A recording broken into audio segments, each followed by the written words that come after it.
AU tubers. Professor Eltopian here.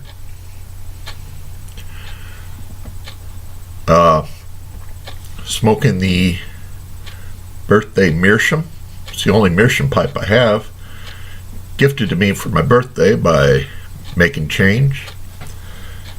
He and I happen to have the same birthday. A couple of years apart, but same day. And he sent me this for a birthday present. Sure love it. Anyway, give you the answer to the historical trivia question the other day. I'll have to give out gold stars to 4 of my students. To the Cleveland Steamer, Vintage Piper, Daniel Shore, and Matches 860. They all knew that on the 31st of October 41, even before Pearl Harbor, the U.S. Navy destroyer Reuben James was torpedoed in Iceland by a German U-boat.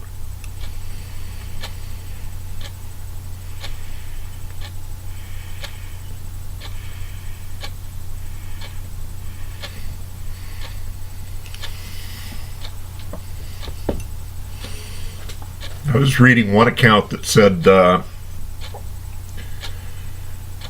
were 45 survivors. Originally 46, but one died after they got him on board another ship, and 100 went down. There's an old Woody Guthrie song that talks about the 44 survivors. That might be just poetic license, I don't know. So I'm not sure. But anyway,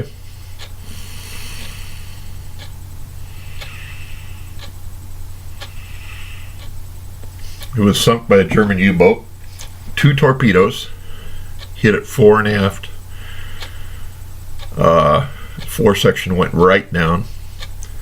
The stern stayed up for about 5 minutes, they say, and then went down. And they were on convoy duty. British ships coming out of ports in Canada, sailing through the North Atlantic. They would go up by Iceland, and then British ships would take over the escort. And just before that, German U-boat popped up, and that was it for the Reuben James. Anyway, it didn't get us into World War II quite yet. Still December 7th before Japan attacked. But I think it came close.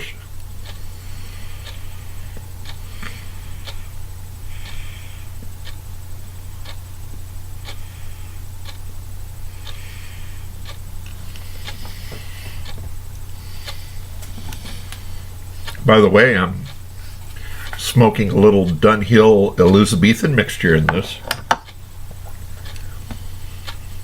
Pretty good.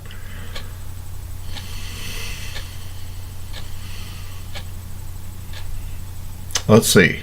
Trying to come up with another question. This one I'm going to call a 50-50 question. You don't really have to look anything up. You just take a stab at it, take a guess at it, an educated guess. Which would you say would be better of these two things?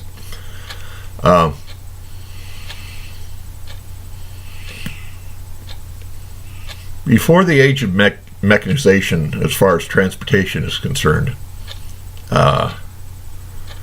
in the Army,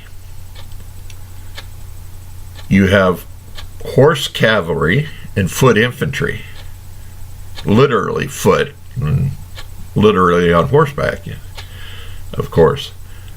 The modern cavalry today is mechanized, but at that time,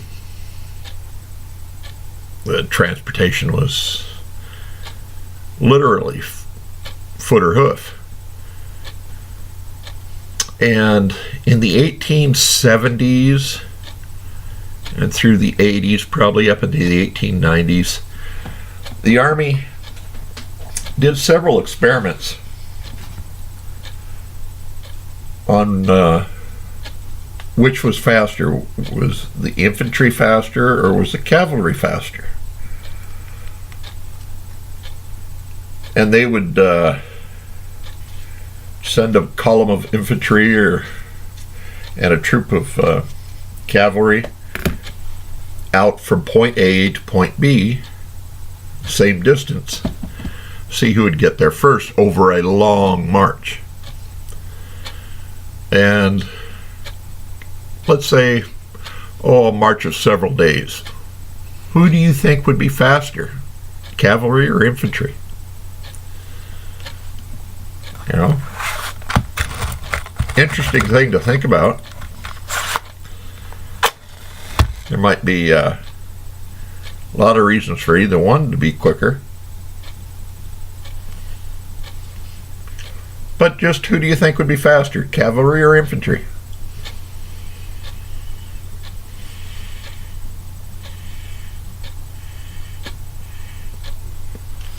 Remember, this is before the internal combustion engine, so it's all ground powered.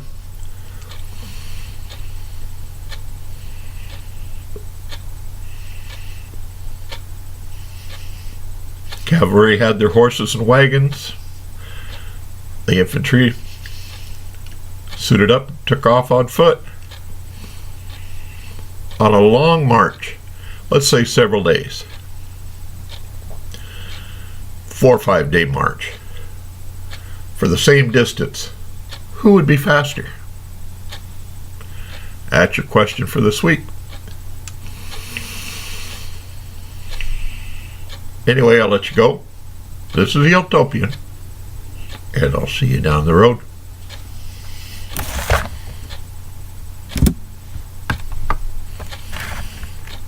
Excuse me.